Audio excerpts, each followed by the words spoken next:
તો મિત્રો આપણે તળાવની અંદર આવી ગયા ફાઇનલી. તળાવની અંદર વાતાવરણ એટલે કે પાણી ઘણા સમયથી થઈ ગયો જો આવ્યા હતા તો વાત તમને બતાવી દઈએ. તમારા ગામમાં પણ આવું તળાવ હોય તો કોમેન્ટમાં જણાવી દેજો. બરોબર, ફાઇનલી તળાવની અંદર પાણી તો છે પાણી તો ઘણું છે અને સરકારે કર્યું છે નર્મદાનું પાણી આવે છે અમારે અને ગામમાંથી બધું જાય છે બધા ખેતરમાં આવે છે બધા ચાલુ જ છે અમારા ગામમાં. પક્ષીઓ એટલા આવે છે તળાવમાં અમારા કોઈ બી પક્ષી આવે ગમે પાણીમાં નાહવા બધામાં આવે. તો મિત્રો જોજો તળાવની અંદર બહુ મજબૂત છે. તો દેખાય છે પાછળ નજારો. તો અંદર નીચે આવી ગયા છે પાણી. એક તળાવના અંદર ઉતરી ગયા છે પક્ષીઓનો એક નજારો. પક્ષીઓની અમે પાળ ઉપર હતા હવે નીચે અંદર આવ્યા છે. તો પાણી એટલે કે જેવું લાગે છે નજારો. ચોખ્ખું પાણી છે. વરસાદમાં ફૂલ ભરાઈ જાય તળાવ, પણ અત્યારે વરસાદ બંધ છે. એક દિવસ પહેલા આવ્યો તો પણ છાંટા જ આવ્યા હતા. તો જુઓ તમે પક્ષીઓ શું છે. વાહ વાહ, કાચબા બધું છે. કાચબા પણ છે પણ ડરીને ભાગી ગયા અંદર. તો પક્ષીઓ કેવા ઉડે છે. દેખો બતક ને બતક બધા ફરે છે અમારા અંદર તળાવ. તો આપણો રામુભાઈ જુઓ કોઈક જણાવી દે બે ત્રણ શબ્દો તળાવ વિશે કે તળાવનું પાણી ક્યાંથી આવે છે અને પાણી અહીંયા તો સામેથી એક આવે એ રસ્તો પાણી આવે ત્યારે બધું થઈ જાય. તો રામુભાઈ આ કૂવો જેમ બનાવવામાં આવ્યો તો તમે જણાવી શકો કૂવા વિશે? કૂવા વિશે એટલે આ પાણી આપણે જે ભરાય એમાં જાય અને બધા પાણી ઊંચા આવે. હા, તો મિત્રો પણ તમારા ગામમાં પણ આવી વ્યવસ્થા હોય તો ના હોય તો આવી વ્યવસ્થા કરાવવા પડે.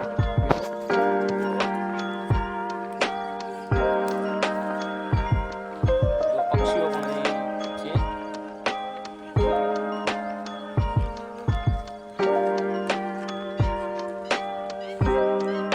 આ રસ્તો છે તે આપણો આ ખેતર બાજુ જાય છે. ત્યાં એક માતાજીનું મંદિર પણ આવેલું તે પણ તમને આગળ બતાવી દઈએ. તળાવ છે સાવ તળાવ. પહેલા એવું માનવામાં આવે કે અહીં ગઈડિયા જે હતા એ આગલી ગઈ પેઢી એ અહીંનું પાણી પણ પીધેલું છે અને જ્યારે પણ ગામમાં પાણી ના આવે તો એ પબ્લિક પાણી ભરીને પીતી એવું માનવામાં આવે છે. પણ અત્યારે તો એવું રહ્યું નથી.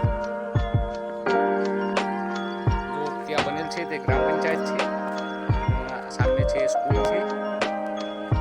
બરાબર, પૂરે મંતર એટલે કે ચારે પાડે વૃક્ષો.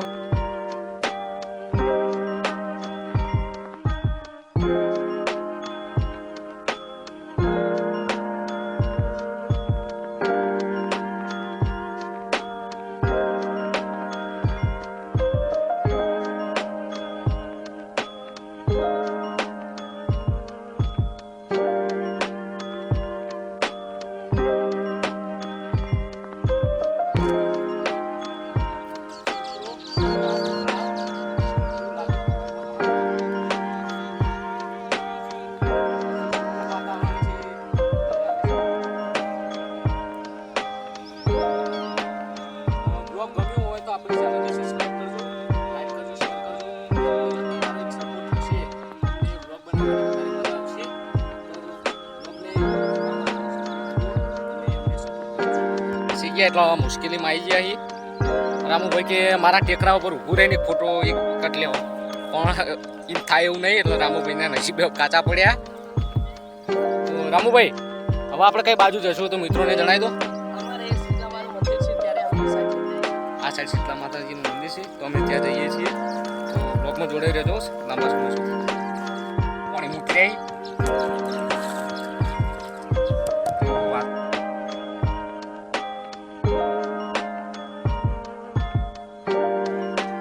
રામુભાઈ આ ઝાડ શાનું છે અને પેપળાનું ઝાડ છે બરાબર? લીમડાનું છે. લીમડા પણ વાયેલા છે. કદાચ આની હવા અમે ના ખાઈ શકીએ તો પણ અમારી આજની પેઢી ખાઈ શકશે. વાતાવરણ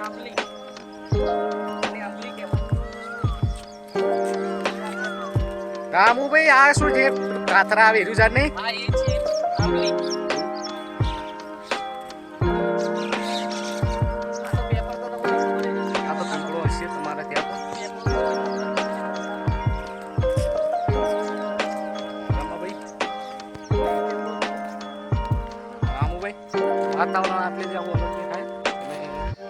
તમે દેખો કેટલું ઊંડું તળાવ હતું. અમે અંદર હતા. અમે ત્યાં દેખાય પેલા નીચે જે ટાંકું હતું ત્યાં હતા, ત્યારે ઉપરના ભાગમાં આવી ગયા છીએ. તો આપણે આખો નજારો બતાવી છે અને ખેતરો પણ છે. અહીંયા તો રોડ જ લાગે, મને તો એવું લાગે કે રોડ બની જાય ને એવું લાગવું જોઈએ. સરસ રસ્તો થઈ ગયો છે. તો એવું થશે ભવિષ્યમાં. ભાઈ નર્મદાનું પાણી પણ તળાવમાં આવે છે. તો હા, પેલો સામે ઝાડ ટાંકી સામે છે, છે ને, ઝાડ સામે ત્યાં ટાંકીથી આવે છે. તો રામુભાઈ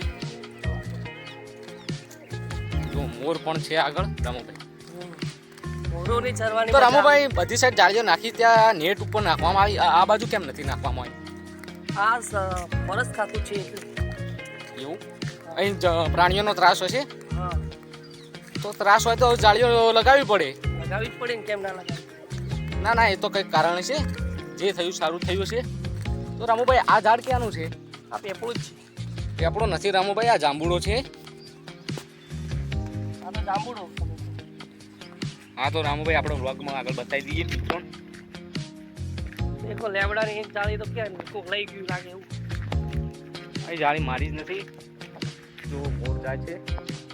તો મિત્રો તમે ગામડામાંથી હશો તો તમને આ વાતાવરણની માહિતી હશે, ત્યાંનો આનંદ શું હોય છે. પણ જો શહેરમાંથી હશો તો તમને ઓછું ખબર હશે. આ ઝાડ નમી ગયું છે. રામુભાઈ આ આંબલી છે, તો આંબલી આપણે ચેક કરી લઈએ ખાઈ. રામુભાઈ આંબલી ના તોડાય આમ તો ખરેખર, કેમ કે નાનું છે અત્યારે. આ જાળી નીચે પડી ગઈ. તો આ ઝાડની ફાઇનલી જાળી નીકળેલી પડી હતી, કોકે નીકાળી દીધી છે. તો કોઈ પ્રાણી નીકાળી દે તો અમે એને લગાવી દઈશું પાછી, કેમ કે કોઈ પ્રાણી એને નુકસાન ન પહોંચાડે. તો બ્લોગમાં જોતા રહેજો રામુભાઈ. જાળીને હવે લગાવી દઈશું આપણે ફાઇનલ.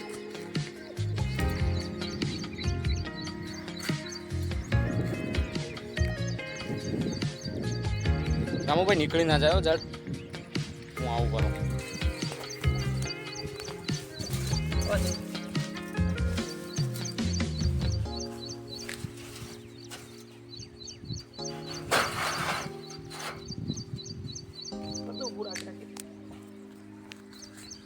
જો આપણે રામુભાઈ ફાઇનલી જાળી લગાવી દીધી છે. તો એને રામુભાઈ ઝાડ વળી ગયું.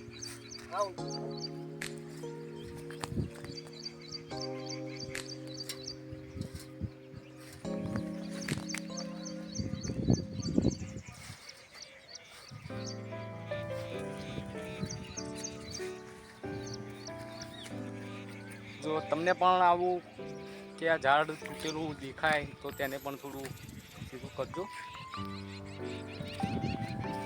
આ ઝાડ વાયા તો છે, પણ આને પાણી પાવાની પણ સુવિધા રાખેલ છે, કેમ કે ચોમાસામાં તો પાણી મળી રહે, પણ ઉનાળામાં પાણી કદાચ ન મળી શકે તો એની પણ બંદોબસ્ત કરેલ છે. ત્યાં ટેન્કર રાખેલ છે, પાણી પણ લાવવા માટે વ્યવસ્થા કરેલ છે.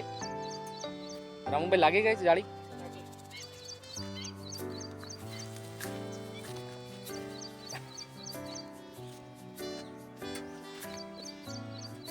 તો રામુભાઈ આગળ આપણે નીકળશું હવે.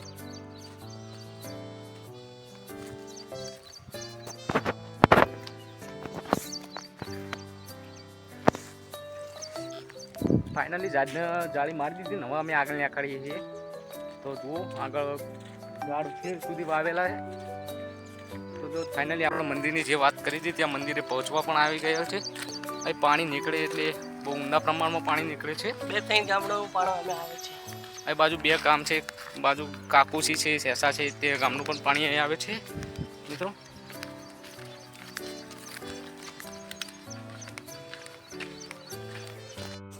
તો મિત્રો ફાઇનલી અમે મંદિરે આવી ગયા.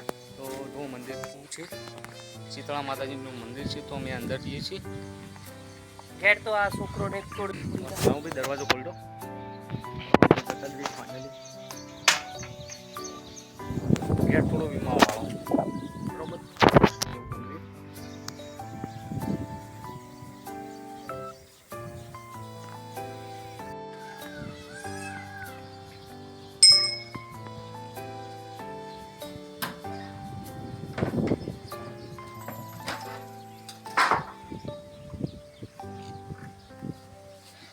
જય માતાજી.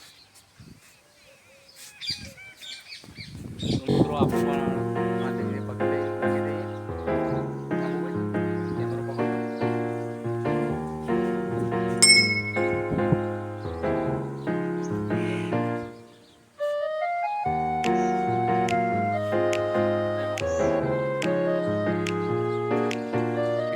દેખાય છે તે આપણે શીતળા માતાજીનું મંદિર છે. ત્યાં નાની માટલી શીતળા સાતમના દિવસે ત્યાં મૂકવામાં આવે છે અને મીઠાની ચીલીઓ પણ નાખવામાં આવે છે. તો રામભાઈ આ કેટલા ટાઈમથી માતાજી હોય છે? આ જે ગણપતિ બને કોઈની મોની છે એની ઈચ્છા પૂરી કરે છે. તો જો મીઠાની ચીલીઓ પણ મોટા પ્રમાણમાંથી પણ આ મંદિર તળાવનું કામ ચાલુ હોવાથી તળાવની પાળે જ આવેલું છે. તળાવનું કામ ચાલુ હોવાથી અહીંથી નીકાળવામાં આવે છે. તો આ 2025નું છે. તો આપણે રામુભાઈ છે ત્યાં એટલે પાણી કેટલું મોટા પ્રમાણમાં ચાલતું હોય છે વરસાદ દરમિયાન. તો આટલે પૂરણ કરેલું હતું પણ વરસાદના પડવાથી બધું ધોવાઈ ગયેલ છે. તો પાસે આપણું ગામ આવેલું છે. મિત્રો હવે અમે ફાઇનલી ઘરે જેવા નીકળી ગયેલ છે. રસ્તો પણ બતાવી દઈએ.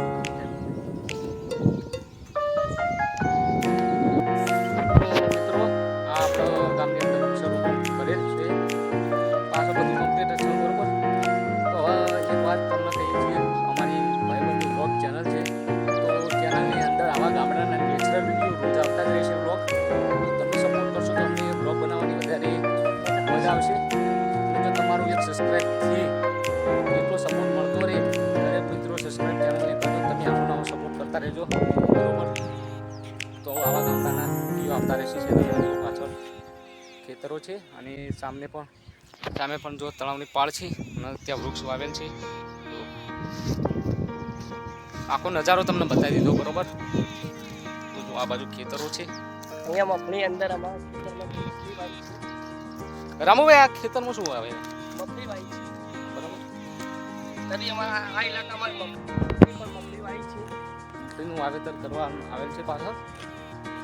તો જુઓ પણ નેચરલ વાતાવરણ છે રામુભાઈ. રામુભાઈ આ શું બનાવેલ છે?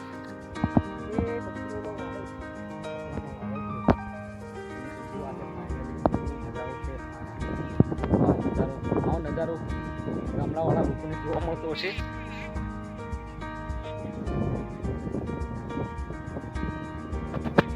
તો સામે પેલું મંદિર દેખાય છે ત્યાં સામે પહેલા બ્લોક બતાવી દઈએ આપણે. આ મંદિર હતું ત્યાં હતા. હવે સામેવાળી પાળથી જે ત્યાં આવેલ છે અમે બરાબર.